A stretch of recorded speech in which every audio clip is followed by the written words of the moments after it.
શ્રી અખિલ કચ્છ વિતરક સ્થળ દર્શન મંડળ દ્વારા આજે કલેક્ટર સાહેબને આવેદનપત્ર આપવામાં આવ્યું છે। તાજેતરમાં બાંગ્લાદેશમાં થયેલ રાજકીય ઉથલપાથલને લઈને બાંગ્લાદેશમાં હિન્દુ પર થઈ રહેલા અત્યાચારમાં હિન્દુ દેવી દેવતાઓના મંદિરની તોડફોડ અને હિન્દુ સમાજની મહિલા અને દીકરીઓ પરના અત્યાચારને લઈને આજે કચ્છના સાધુ સંતો અને મહંતોમાં આક્રોશ સાથે જિલ્લા કલેક્ટર સાહેબને આવેદનપત્ર આપવામાં આવ્યું હતું। श्री अखिल कच्छ वितरक स्थળ દર્શન મંડળ દ્વારા આજે કલેક્ટર સાહેબને આવેદનપત્ર આપવામાં આવ્યું। તાજેતરમાં બાંગ્લાદેશમાં થયેલ રાજકીય ઉથલપાથલને લઈને બાંગ્લાદેશમાં હિન્દુ પર થઈ રહેલ અત્યાચાર, હિન્દુ દેવી દેવતાના મંદિરોની તોડફોડ અને હિન્દુ સમાજની મહિલા દીકરીઓ પર અત્યાચારને લઈને આજે કચ્છના સાધુ મહંતોમાં આક્રોશ સાથે જિલ્લા કલેક્ટર સાહેબને આવેદનપત્ર આપવામાં આવ્યું।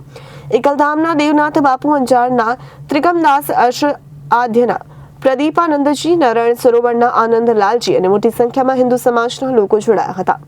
સંત સમાજ સનાતનીઓ હિન્દુઓ સાથે મળી કચ્છ કલેક્ટર શ્રીને આવેદન પત્ર પાઠવ્યો છે કે બાંગ્લાદેશની અંદર છેલ્લા 10 થી 15 દિવસથી બાંગ્લાદેશની અંદર હિન્દુઓને સળગાવી દેવામાં આવી રહ્યા છે।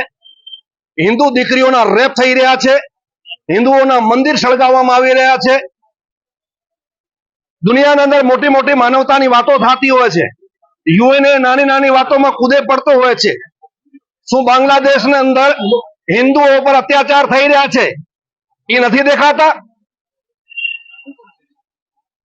ત્યાં હિન્દુ અલ્પસંખ્યકની દરેક જગ્યાએ વાત થતી હોય છે, તો બાંગ્લાદેશની અંદર હિન્દુ અલ્પસંખ્યકમાં છે તો શું એની રક્ષા કરી શકે છે?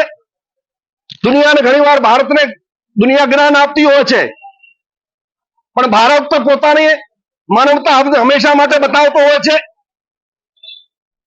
ભારતો અલ્પસંખ્યક હંમેશા માટે અહીંયા શાંતિથી જીવે છે, બહુસંખ્યક એને જીવવા દે છે, પણ આ ચહેરો દુનિયાને સામે આવી ગયો છે।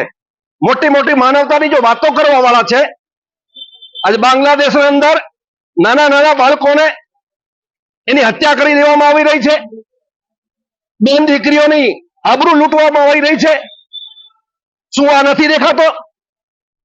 એટલે આજે અમે કલેક્ટરશ્રીને આવેદનપત્ર પાઠવ્યો છે કે દુનિયા સુધી અને દેશના દરેક નાગરિક સુધી આ વાત પહોંચવી જોઈએ કે બાંગ્લાદેશની અંદર હિન્દુઓને જો પ્રતાડિત થઈ રહ્યા છે, એના સાથે અત્યાચાર થઈ રહ્યા છે, એ રોકાવા જોઈએ। અને હું આપને માધ્યમથી એ પણ કહેવા માંગુ છું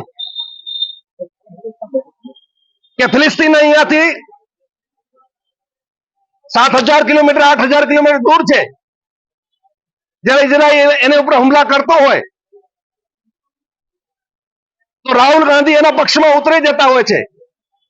રાહુલ ગાંધીને ફિલિસ્તીનીઓનો દુઃખ દેખાતો હોય છે, પ્રિયંકા ગાંધીને ફિલિસ્તીનીઓનો દુઃખ દેખાતો હોય છે। ભારતને અડીને બાંગ્લાદેશ આવ્યો છે તો હિન્દુઓ પર અત્યાચાર થઈ રહ્યા છે, શું એમને નથી દેખાતો? આ બધી હિન્દુઓ નોંધ લઈ રહ્યા છે, સનાતનીઓ બધી એની નોંધ લઈ રહ્યા છે। એમને જો સોતેરો વ્યવહાર છે ત્યાંનો તમને દુઃખ દેખાય છે, પણ તમને અહીંયા હિન્દુઓ પર અત્યાચાર થતા નથી દેખાતા। એટલે આખો ભારત વર્ષ સર્વ સનાતની વિશ્વની અંદર ગમે ત્યાં રહે છે, અત્યારે રોષે ભરેલા છે કે બાંગ્લાદેશની અંદર જો હિન્દુઓ છે એનું રક્ષણ થવું જોઈએ। Bureau report Janadesh news Kutch.